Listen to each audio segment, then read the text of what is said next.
ఒక మాట వింటూ ఉంటాం మనం. ఇప్పుడు అంటూ ఉంటారు చాలామంది, తింటే గారెలు తినాలి, వింటే భారతం వినాలని. గారెలే ఎందుకు అన్నారు నాకు పట్టుదల. ఇక పిండి వంటలు లేవా?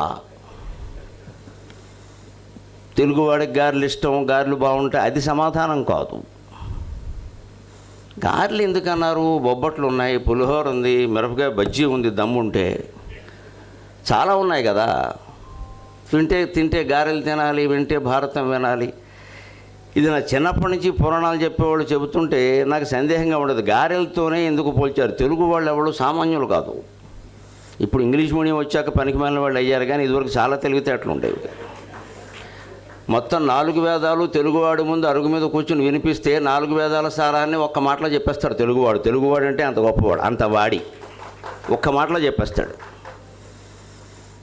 జగమే మాయ, బ్రతుకే మాయ, వేదాలలో సారం ఇంతేనయ్యా అంటే ఒక